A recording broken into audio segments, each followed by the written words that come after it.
After the First World War, the Germans lost a number of colonies.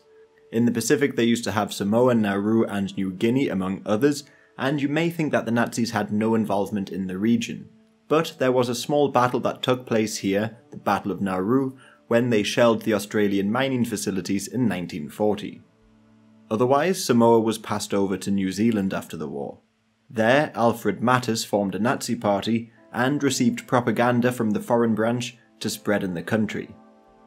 Mattes also reported that he received a letter from Hitler and told his followers, "What happened in the Rhine Valley is going to happen also to Samoa and New Guinea."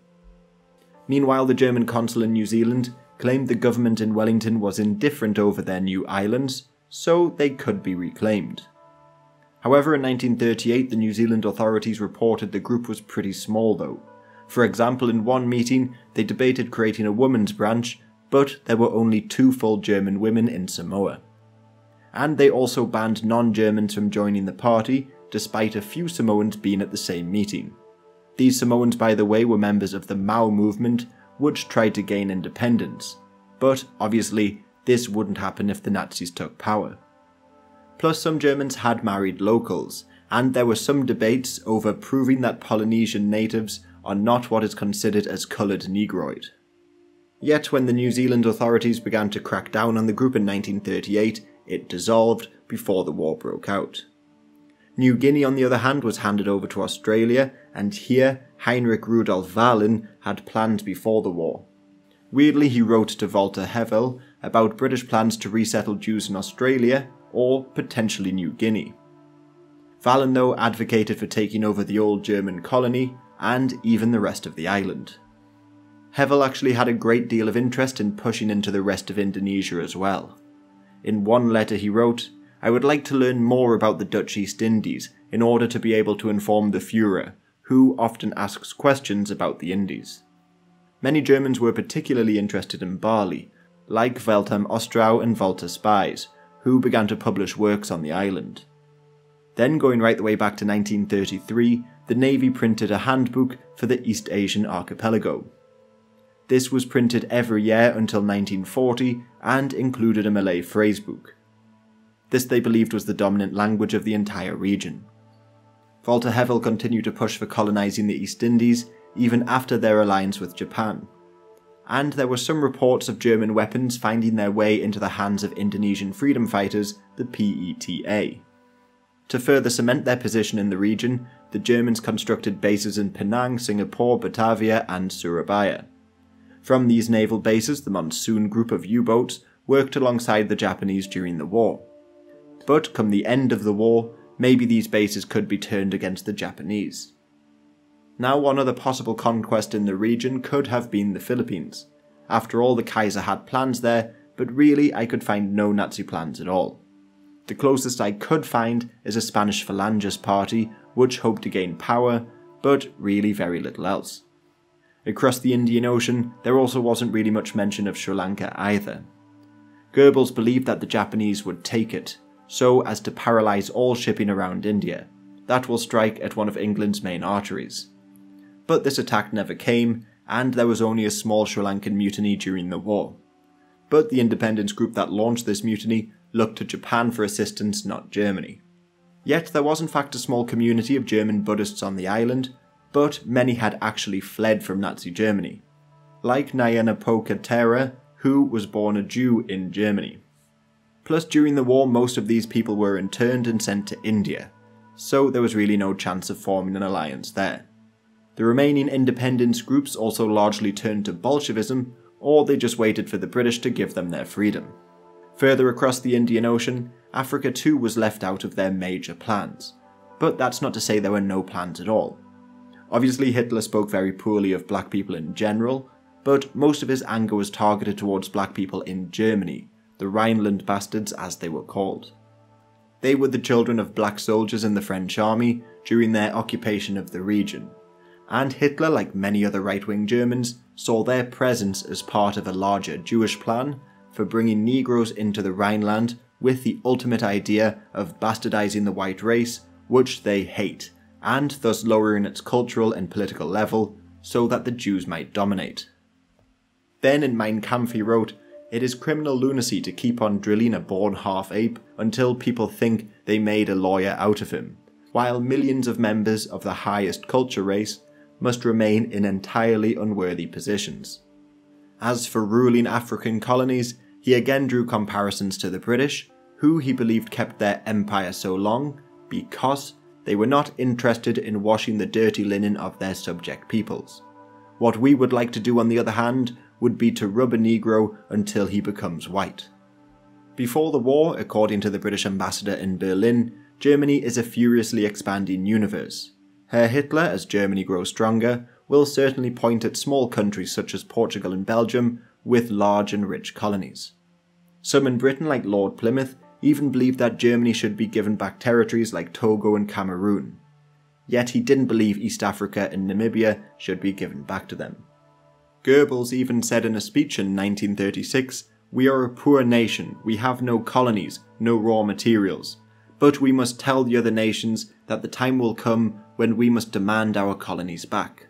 Franz Ritter von Epp continued to advance this cause, saying to his fellow colonialists, "The struggle that we Germans are pursuing in Europe today is also a struggle for our goals, because it will decide the fate of our colonies." As for the fate of other nations' colonies, like Belgium and Portugal, Hjalmar Schacht was very keen on bringing Angola into the empire before the war. Eric Phipps, the British ambassador, revealed that the Nazis' minimum claims were Cameroon and Togo, all of New Guinea, parts of Dutch East Indies, and at least parts of Angola. He also mentioned parts of Congo, but which parts I do not know. These, by the way, should have been given to Germany in exchange for Germany entering the League of Nations. But, Phipps said, the German colonial program now advocated a redistribution of Belgian, Portuguese, Dutch and possibly Australian possessions. Would not be a mere surrender on our part, it would also be betrayal.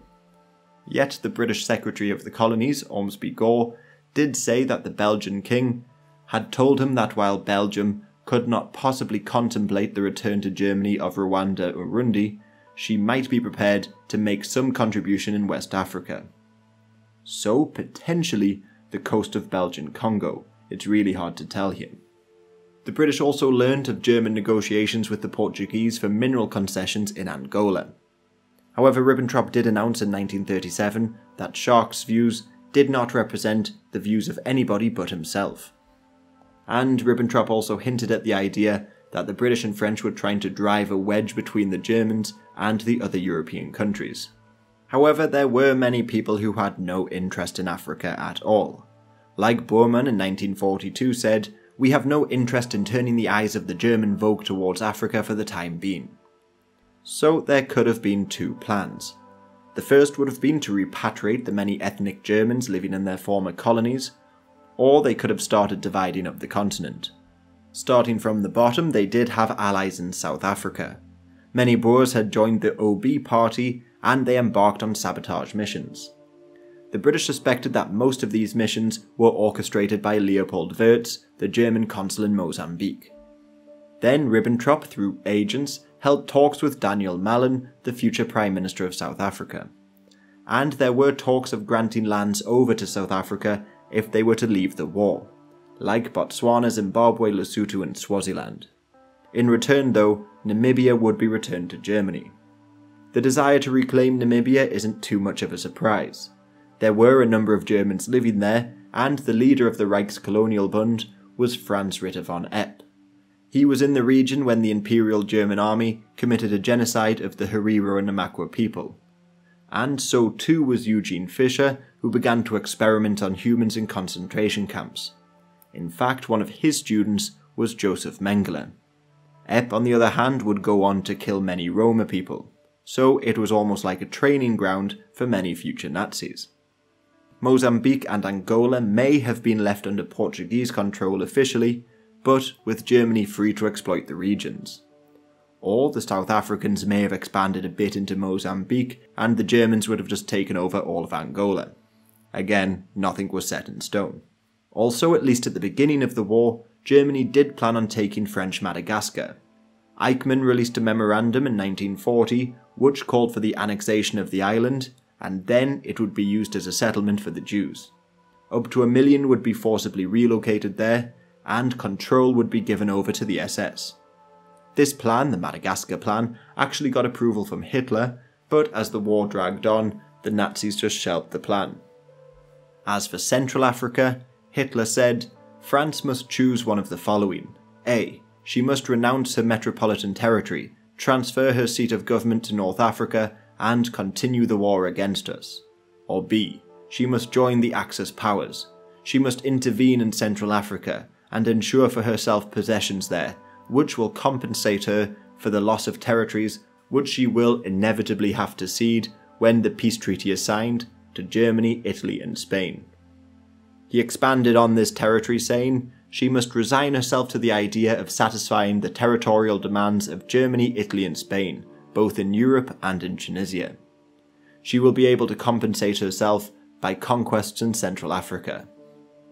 So Italy would take Djibouti and Tunisia, the Spanish would get Morocco, and the French would just have to move south somewhere. But how far France would be allowed to expand into Central Africa was never specified. But it does seem that they would be able to take quite a lot.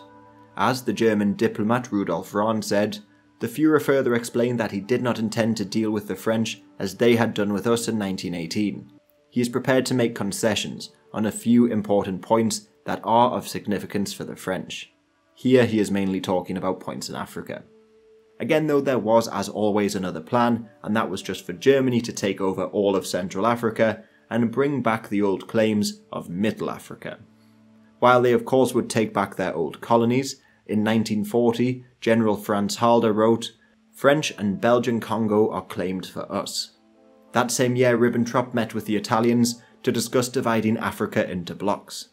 Italy would take the north besides Morocco, South Africa would expand in the south, and Germany would seize the entire centre.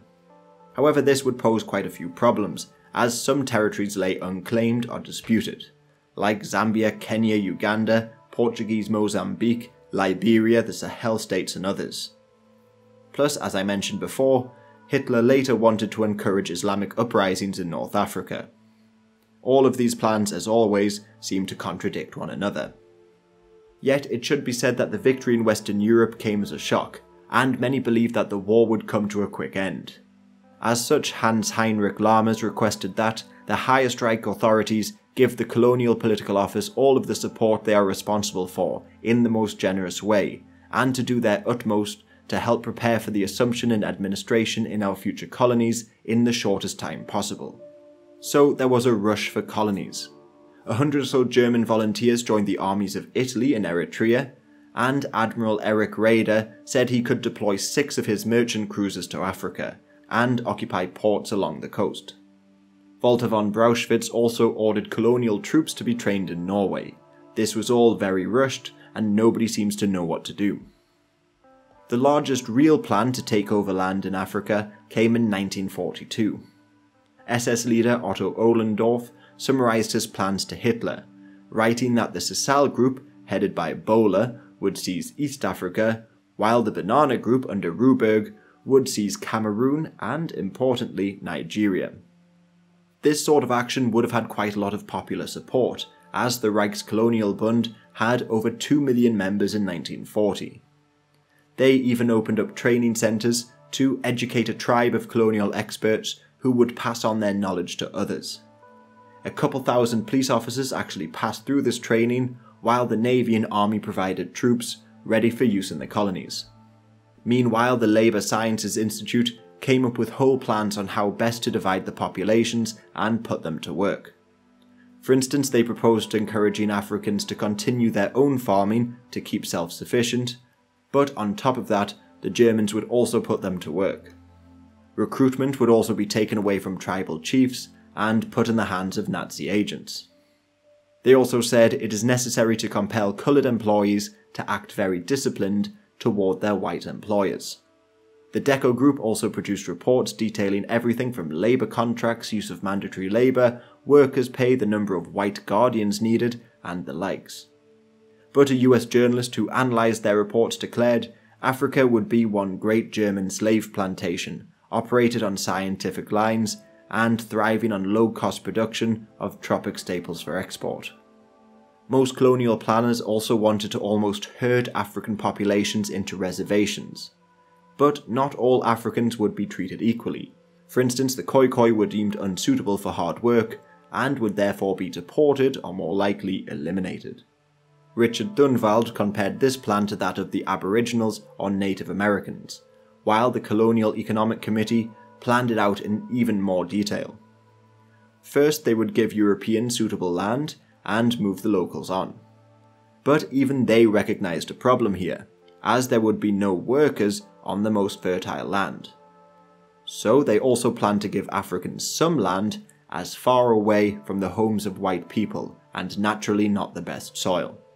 So they were equally as confused on how best to govern Africa as they were on how to divide it.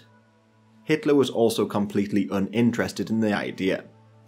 He once said to Speer, "I wouldn't go to war one day longer just to get a colony. You can practice colonial politics once you have Europe. I only want our Cameroon back, nothing else." Cameroon therefore was a must. It seems likely that they would connect this to Nigeria and onto the Congo and eventually Tanzania. But France should also be compensated with some land in the region. Italy was set to expand, but Islamic rebellions were encouraged. What should happen to Liberia or Kenya? It's as always up in the air. Then, before getting on to the Americas, I should mention Antarctica. Hitler placed Göring in charge of the aptly named Fat Plan.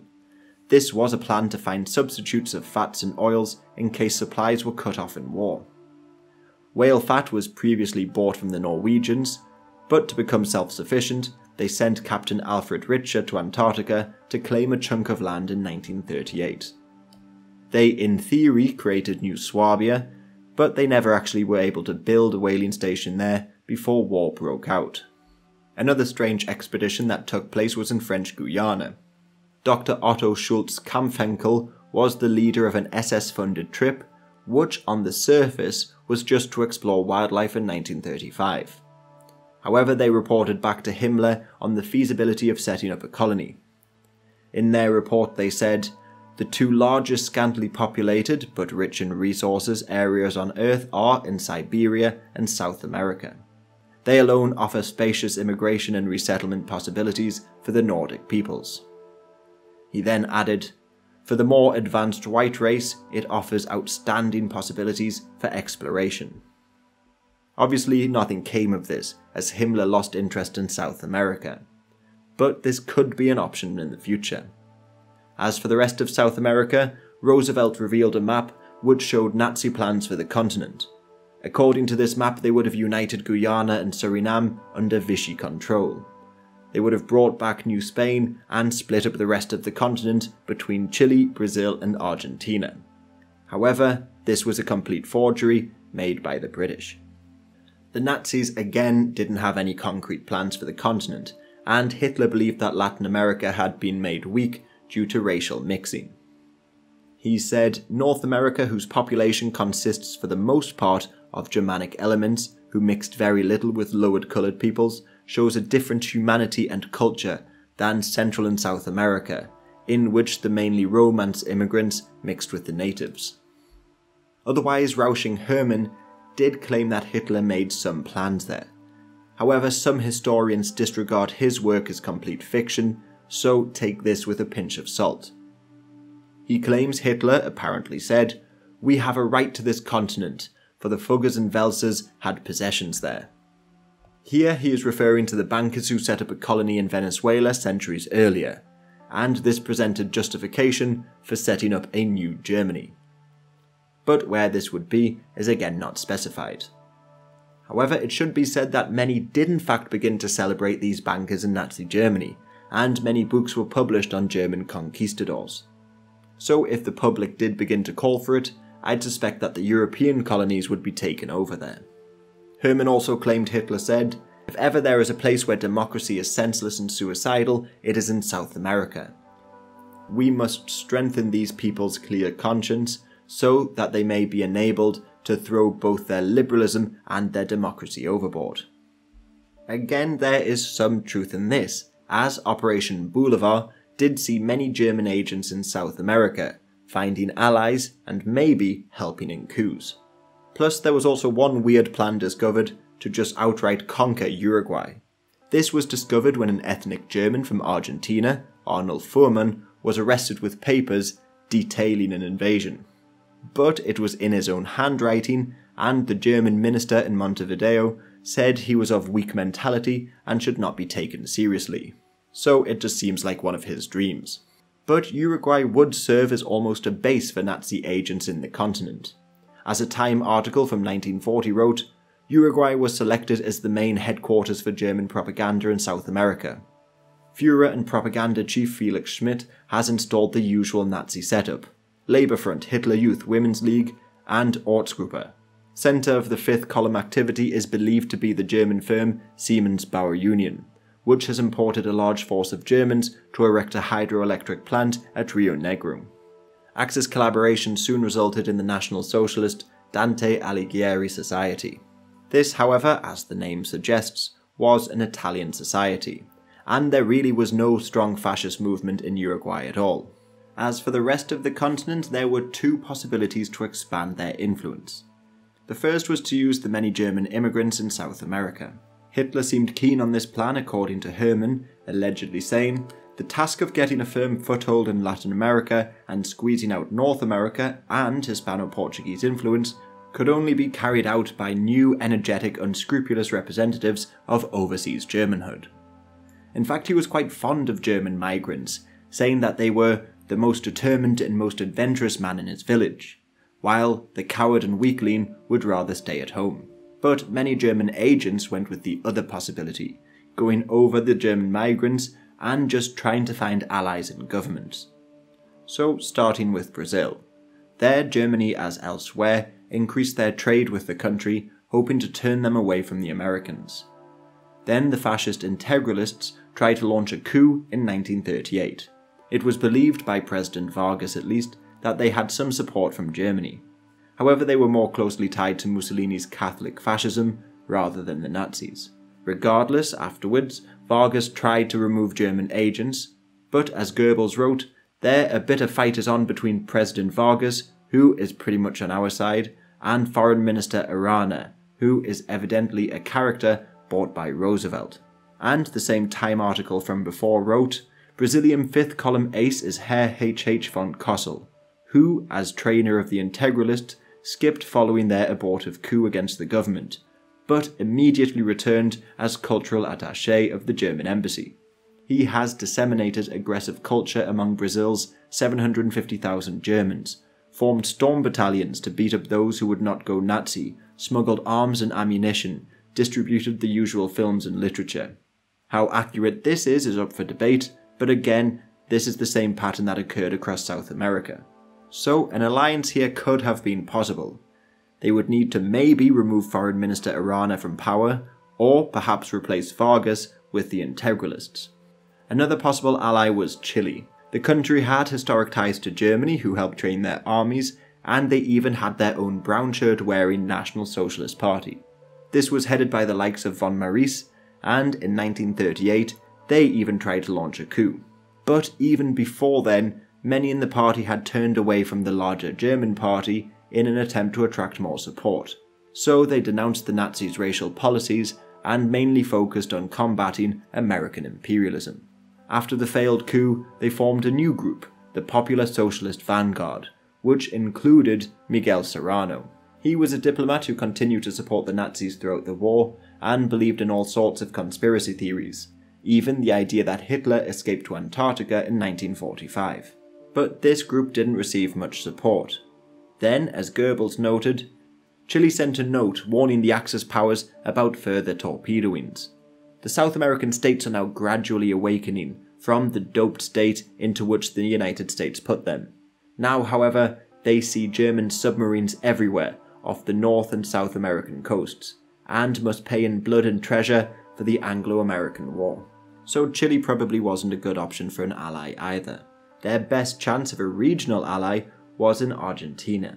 Here, like in Chile, German schools were very popular and spread Nazi propaganda. But then President Oritz had been fed false information that the German spies were trying to encourage separatism in Patagonia with the eventual goal of uniting with Chile. so initially Nazi activity was suppressed.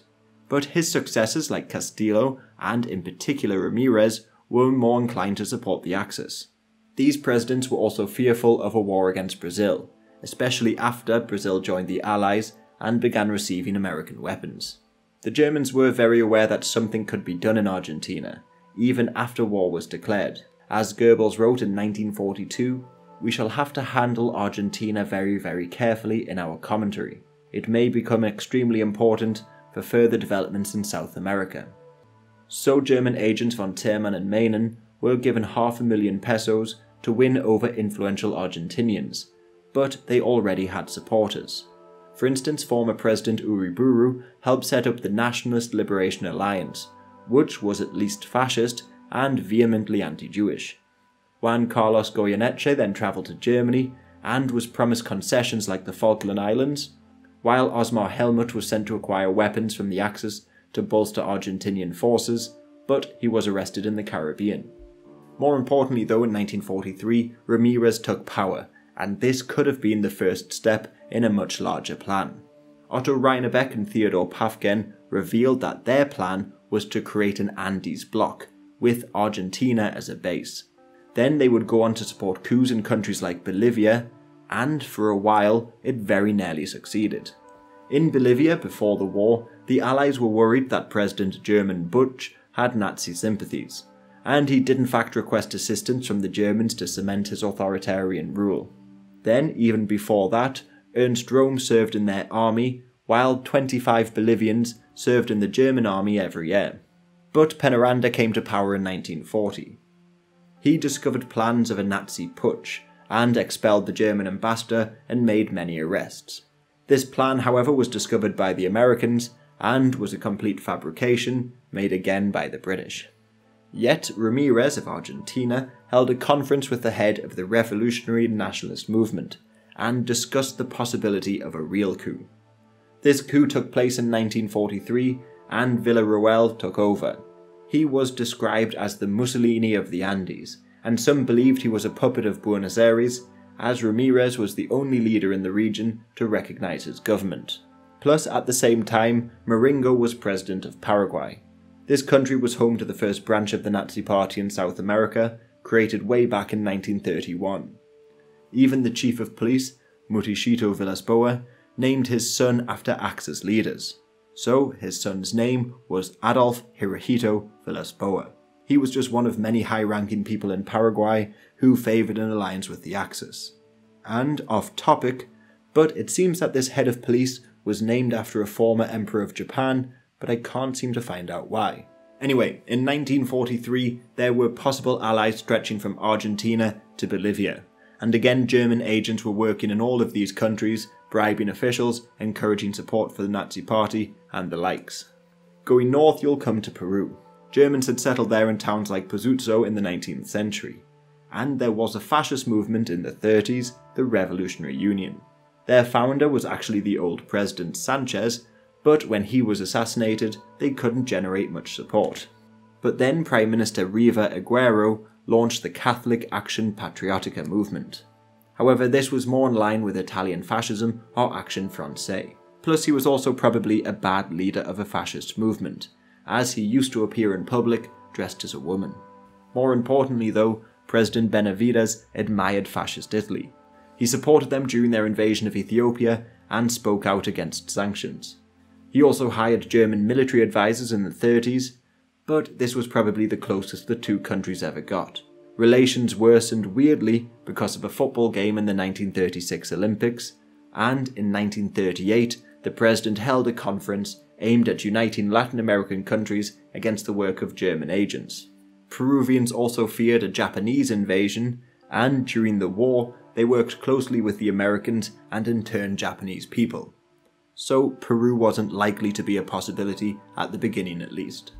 Ecuador and Colombia were even less likely to be allies.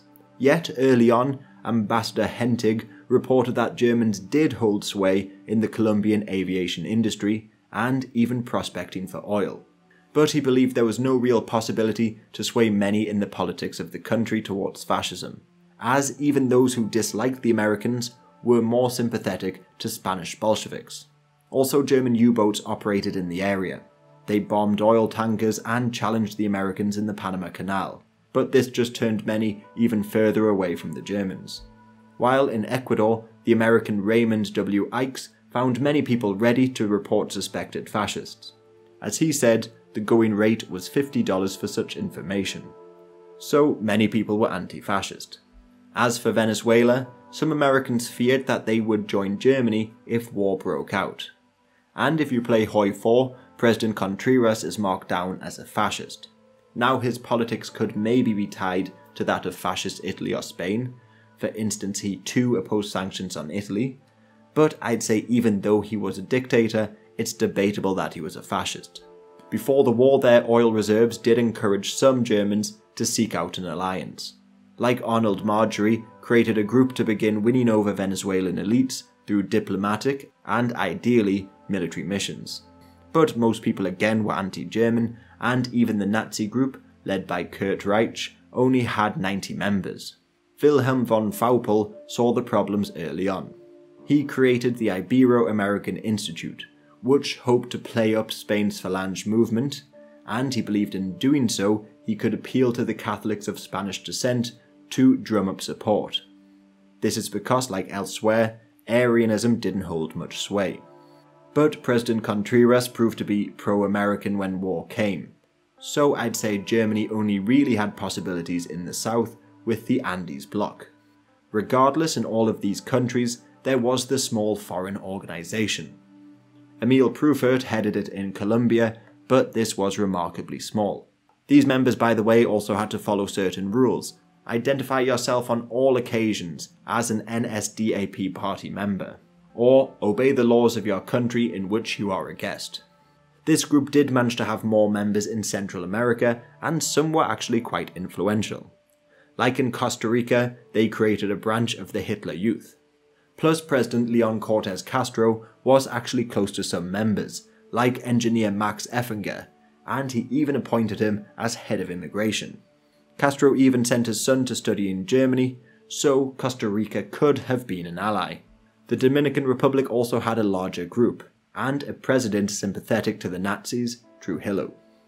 He had already strengthened his military and cult of personality, and began to massacre other races. In his case, it was the Haitians on its borders. So he sent representatives to Germany, and the Germans sent a ship there before the war. In the words of one British minister, Hitler wanted to exploit the generally pro-Nazi and anti-American sympathies of the Trujillo regime. There were actually larger plans in neighbouring Haiti though, prior to the war. Hjalmar Schacht designed a scheme to economically take control of the bankrupt country. In short, Haiti had been occupied, took out huge loans, and were desperate for money. So in 1938, German representatives in Haiti discussed the possibility of loans in exchange for control over raw materials. This was initially accepted, but the Americans soon stepped in, and the government sent $5 million to Haiti to stop the Nazis gaining a foothold in the Western Hemisphere. Yet, in the future, if America was weakened, this could be revisited. Sticking in the Caribbean, Batista of Cuba may have been a dictator, but he was pro-American, and even called for a war against Franco's Spain, or at the very least, he would have supported it. As for what would happen to the rest of the Caribbean, well, there's really very little mentioned about it. German U-boats did operate there, and they even bombarded Curacao, but I could find no plans for colonies. Maybe they just give all the islands back to the European colonizers. Back in Central America, George Ubico of Guatemala could also be another ally. He saw himself like Napoleon and Hitler, even once saying, "I am like Hitler, I execute first and give trial afterwards." There was also Carrillas Andino of Honduras. He spoke highly of the world's fascist leaders and tried to create his own sort of racial program, claiming that the Hondurans were the inheritors of Mayan civilization, but also promoting European immigration and interracial marriage. Plus, in San Pedro Sula, people celebrated Hitler's birthday, and many named their children after him. There was also Hernandez Martinez of El Salvador. He had recognized the Japanese puppet state of Manchukuo, making him one of the only world leaders to do so. Plus, he increased trade with Germany so much that they were trading more with the Reich than America by 1940. He also sent soldiers to train in Italy, and many children were taught to do the Hitler salute. Finally, there's Panama, which very briefly had an alleged fascist sympathizer in power, Arnulfo Arias. He won over 97% of the vote, and he was at the very least a nationalist who wanted to limit American influence and oppose immigration. This would have been a very important ally for the Axis, given the threat to the Panama Canal. So when he was ousted in a coup in 1941, just a year after taking power, it's probably no surprise to hear many people believe that the Americans were involved. Much of Central America could therefore fall under German hegemony in one way or another. The only real country that wasn't a possible ally was Nicaragua, where President Somoza ruled. He had been educated in the United States and was closely tied to the country. Going further north, Mexico would obviously have made a good ally. Going back to Hermann, he claimed Hitler didn't want to repeat the same mistakes of the Zimmermann telegram.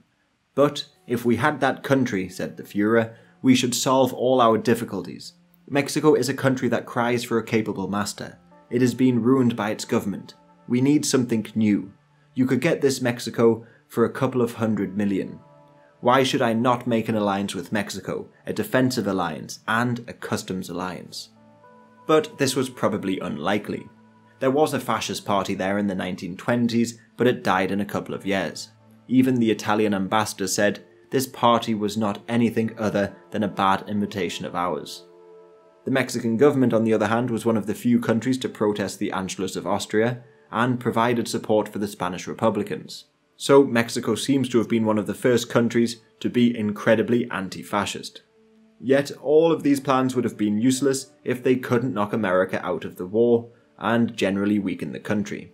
For instance, Hitler believed that the Americans would always succeed from a European war, saying, somehow or other, the Americans will get a grip on Martinique. And then, if the British Empire collapsed today, the Americans would take Canada. I couldn't even prevent the Americans from gaining a firm hold in Africa. Hitler was very aware that there was a large German-American population, saying, Americans as a young racially select folk confront old Europe, which has continually lost much of its best blood through war and emigration. Also, our country today is overpopulated, and the numbers emigrating to America are incredible. How I wish we had the German Americans with us still. Insofar as there are any decent people in America, they are all of German origin. So, like elsewhere, there could have been plans to repatriate these people. Many German Americans actually formed societies like the Free Society of Teutonia back in the 1920s. This was renamed the Friends of Hitler movement in 1932, but it was later absorbed into the larger German-American Bund. Hess had given the authority to form this group, which wore Nazi-inspired uniforms, spread Nazi propaganda, and even established training camps. They also infamously held a meeting at Madison Square Garden, where over 20,000 people attended. However, this group soon began to break up when its leader was arrested for embezzlement. And I'm going to lump Canada in with America here, as Hitler did, and there Adrien Arcand proclaimed himself the Canadian Führer. He was a French-Canadian but wanted to keep the country united and within the British Empire. He made plans to send Canadian Jews to the Hudson Bay area and wrote a lot to Oswald Mosley. But probably more importantly, he is alleged to have had connections with the Conservative Prime Minister R.B. Bennett. Arcand was arrested in 1940 for plotting to overthrow the state, yet in prison he seems to have had quite a lot of support, as some prisoners built a throne for him where he would sit and almost hold court. So there were no real possibilities for an alliance in North America. But initially, Hitler believed that America would become the world's largest power if Europe did nothing.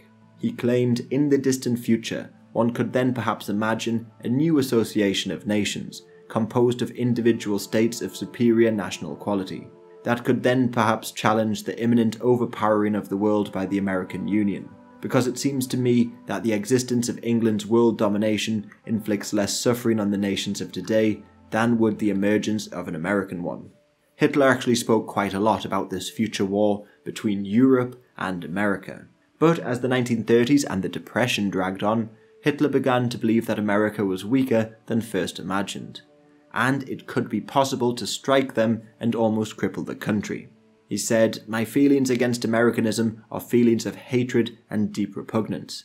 Everything about the behaviour of American society reveals that it is half Judaicized and half negrified. How can one expect a state like that to hold together? A state where 80% of the revenue is drained away for the public purse.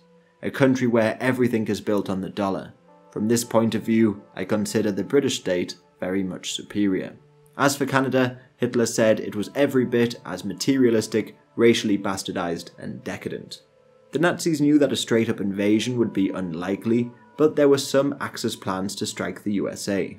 The Italian Junio Valerio Borghese looked to hit New York Harbor using midget submarines, while on the other side of the United States, the Japanese sent balloon bombs, hoping to strike some targets and start forest fires.